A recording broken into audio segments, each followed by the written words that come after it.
Hello. First, we would like, before we talk about the No Single Stories project, we would like you to introduce yourself to us. Hello, I'm Abir. I'm Syrian, living in Germany, and I personally studied journalism and chemistry. I also studied here in Germany about psychosocial counselor, and I worked for No Single Story project and also Families Make the Difference with IRC. So, how it is different being working on the project and being a participant in the project? Can you tell us more about your experience as a participant and then how you move from a participant to someone who's working on a project, and how you could share your story, because I think it is important for people to know how to share their story and how to provide a safe place where everyone could share their side of the story. Okay, so first of all, I'm a refugee myself. I came to Germany as a refugee, so I encourage myself first, then to tell my story in the first place, just to be in the right place to encourage the other women to share their stories. It was not easy to share with a new group, with a new culture, with a new people. It was a mixed group with a lot of cultures and ethnicity. So it was not easy also to describe the story and describe your point of view, because it's totally different when you hear it from other perspective. I think it was a safe environment because we all agree on sharing, so we all came and shared together. It was for me like it was not the first experience. I did this as a storytelling also in Beirut. It was really that time too passive to tell our stories the first time and how we escaped from our countries. But here it was different since we were somehow rehealed from this stage. Can you give us an overview about the No Single Story project? Our project was for the women who come from migrants, who comes from migration background, and it was to raise their voices and tell the people about their stories and how different they are and how different their stories they are. And we came to this point because we think that the people here deal with the whole woman comes from this background, the refugee background, as the same, as they are all the same, and they are not. Each woman has her own stories. So, how could you make these women open up and share their story? How could you make them feel safe about sharing and telling the stories, because it's not always easy to open up and share? We start with the group to build it on trust, like with some activities we build it in our book, and also we start each exercise like I'm telling about things that they have to tell. So in this way they feel some trust when they have to tell something, and so I'm not like someone who just come to listen and hate and like and judging them, so they know that it's self-empowerment, no judgment, and no judgmental attitude, and also there is nothing to tell that their stories is right or wrong. It's always like they have the right to tell whatever they want, and they have the right also to describe their story whenever from all their point of view. And also we're like we share it and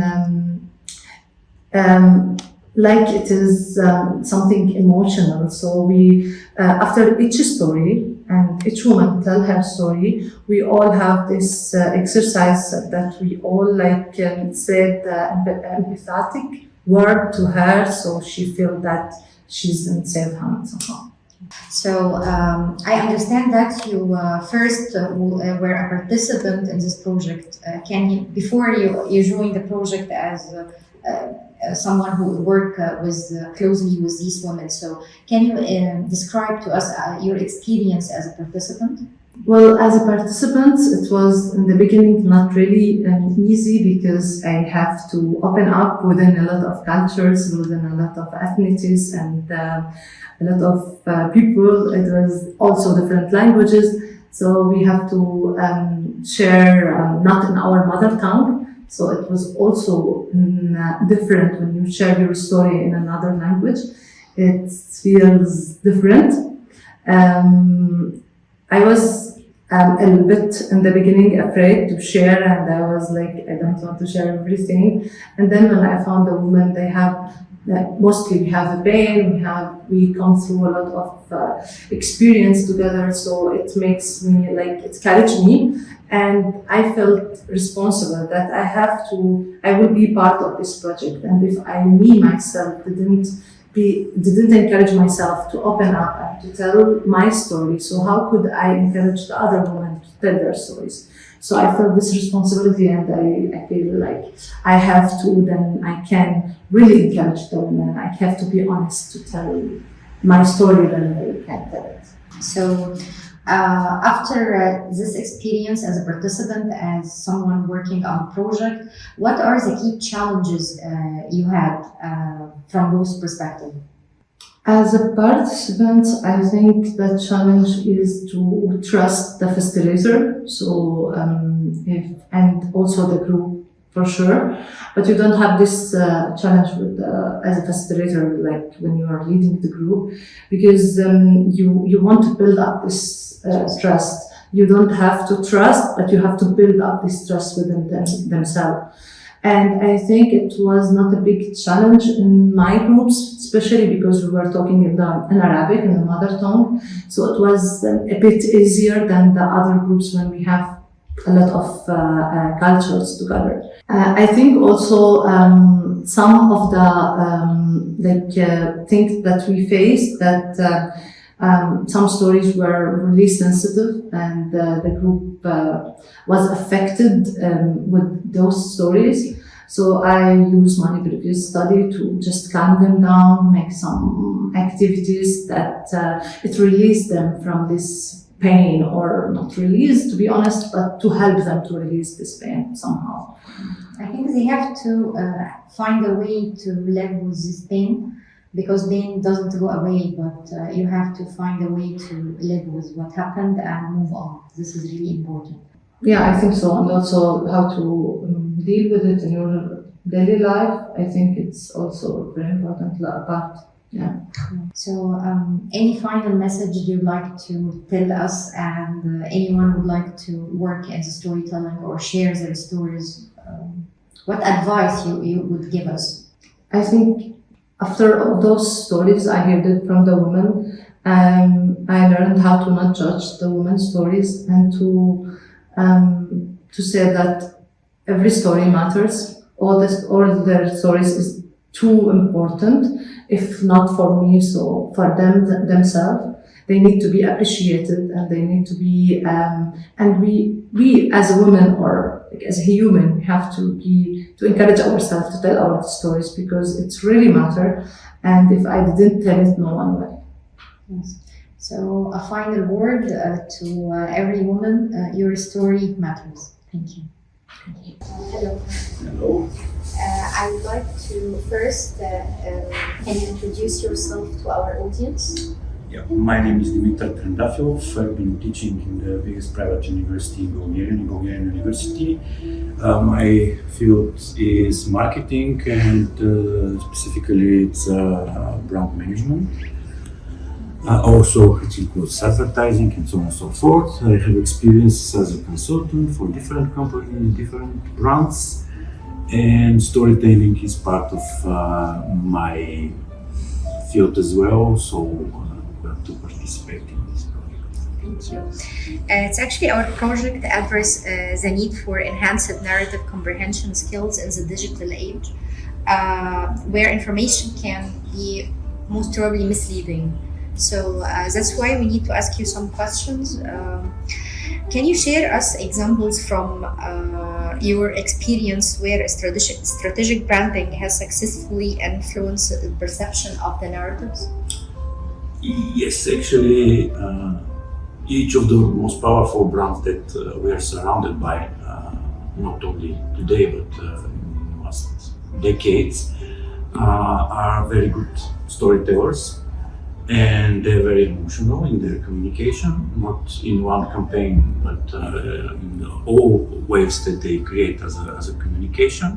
Good examples are Lego, for example, IKEA, Harley Davidson, because of the freedom and free spirit and so on and so forth, and last but not least, Apple. It's interesting how, for example, Apple and Lego tell stories about creativity, but in a different way. The narrative is different, but it comes to one and the same thing, which is human creativity and how we challenge the status quo and will be, how to say, more as entrepreneurs, and we could change the world and so on and so forth. As a human beings, we are very open to hear that we have tools for changing the world, and that's why these brands are very powerful in terms of storytelling. I mean, influence over the consumers, and of course they are leaders in their categories. Okay, so in general, how can you evaluate the authenticity of a story and the credibility of a narrative itself? How can we do this? Because sometimes... Yeah, it's $1 million question nowadays, especially because who is the narrator, who is the storyteller, and what's his or her intention, what's the purpose of the communication via this story is very important to be somehow to be put in the conversation with the receiver or receivers of this story, because story usually is as a package of information, different data, different perspectives, but there is intention on behalf of the storyteller to have some kind of result. And for the audience, I think it's quite crucial to know more about the narrator. I mean, if you don't have this information, you don't know the background of the narrator, you should be careful and to search more for his or her perspective, because there is always some kind of manipulation. It could be a good way, of course, but usually the story is about something. It intends to change our mind, our behavior, and so on and so forth. So actually, the label of authenticity is very important. That's why a lot of people, like and also brands, but companies, politicians as well, or some social activists, they first want to gain authenticity and then to narrate, because they know that people will believe in them more because of the authenticity. But of course, there is inflation of information nowadays, inflation of stories, and the winner here is those people or companies or whatever that are authentic, but they should win this authenticity, and of course audience will be more open to believe in the story or to get the idea of the story easier when they are more authentic and they have originality and some, how to say, big idea that somehow resonates to the audience.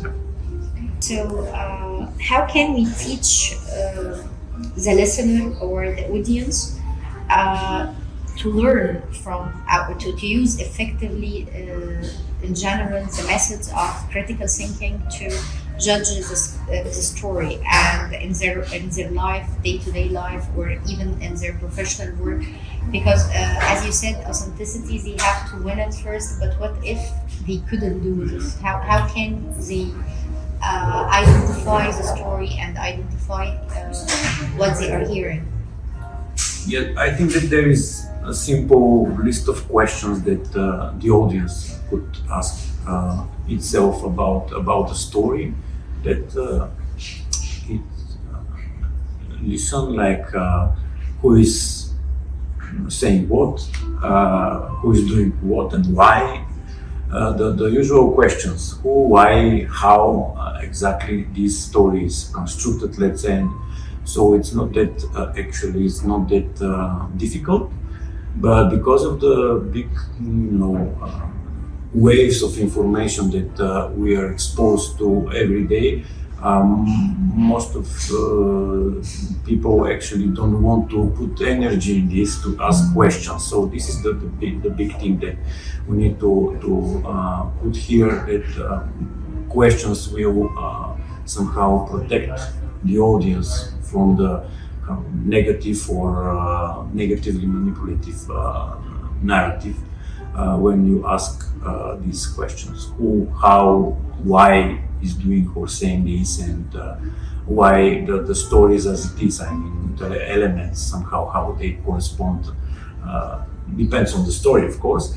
But again, with good examples from our reality, from political, social, show business, for example, of course, we could see different perspectives about narratives and how media translated this, because it's the media is quite impactful in storytelling in general.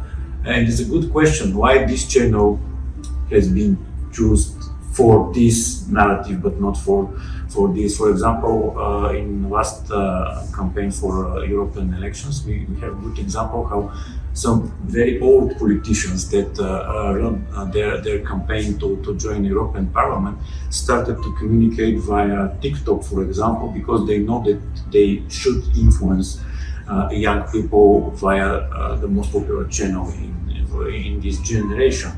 And of course, they needed a lot of media experts to help them doing that, because it's not easy to be attractive for young people just making videos, but you need to say particular stuff, to do particular stuff in order to catch their attention. Because a lot of my colleagues in marketing say that the new oil is attention, and it's very important not only to catch the attention, but also to make people to pay attention more than 2 seconds to what you're saying, and it's a part of the game. First of all, you need to have something to catch the attention, but then to story to be more impactful and to say something that is closer to the audience and to Yeah, but this is how people try to influence the audience.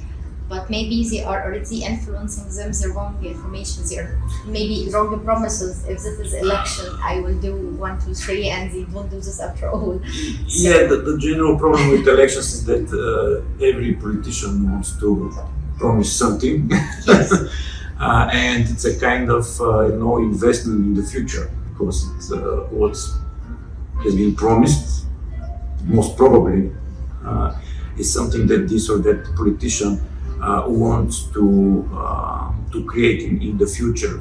So more or less, it's a good point. More or less, accepting story from politician, company, or even in our everyday life is a kind of investment, because we invest in our attention, our thoughts, our attitude, but also we expect something afterwards. And that's why I'm saying it's very important to know who is saying what and what's our role there. For example, just to support political idea, social idea, or that the storyteller needs us to participate more actively or something like that. So, how can multi-directional storytelling enhance the understanding of complex issues and foster a more informed and culturally aware society?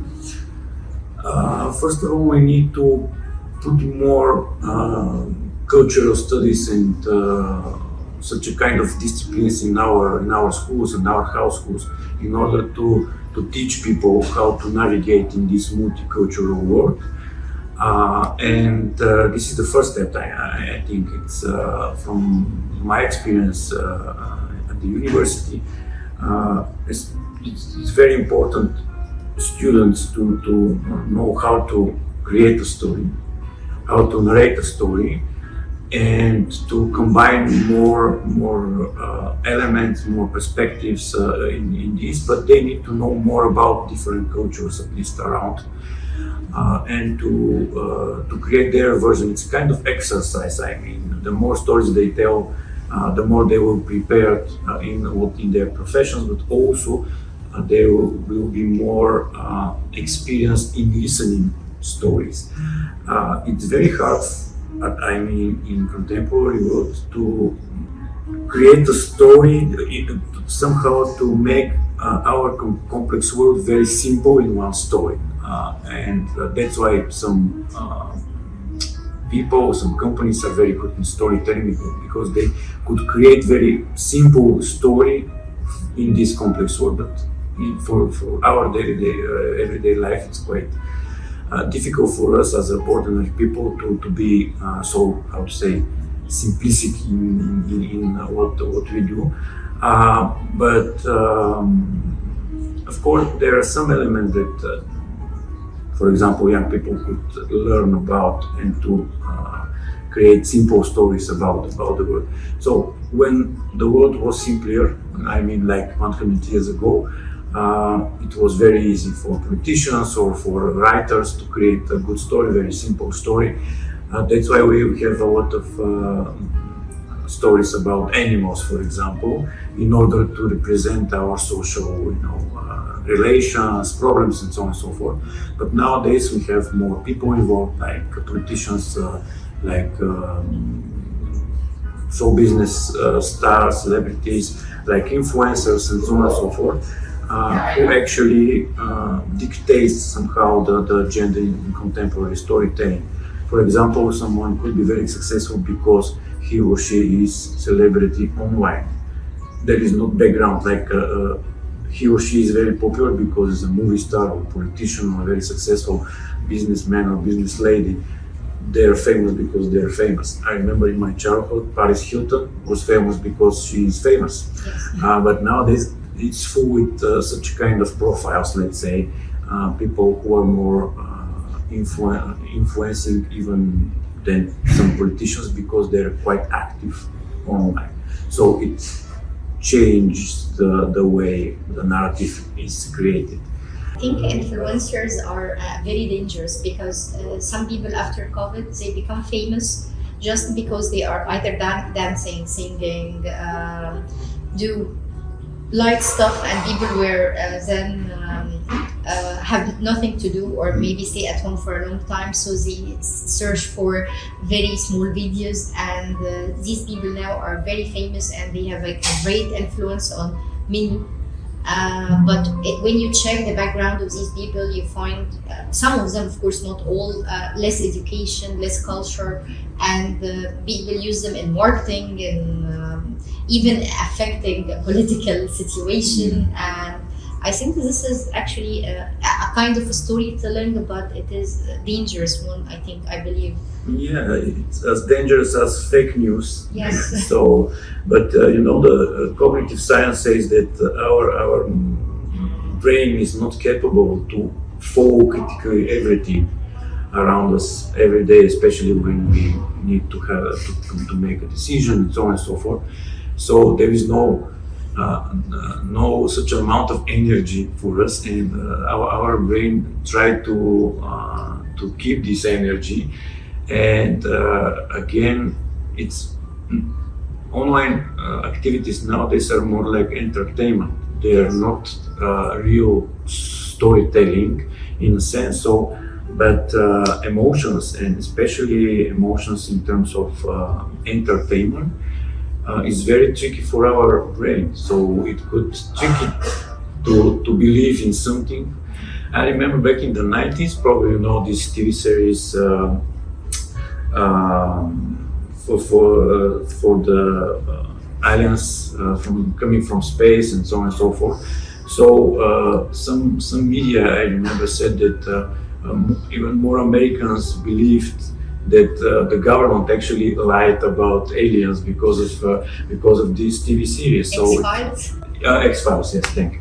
So it's interesting because somehow we know that it's some kind of entertainment, but there are some ideas that start circulating in our mind, because these TV series, for example, form somehow our knowledge about the problem, and most probably these influencers today act the same way.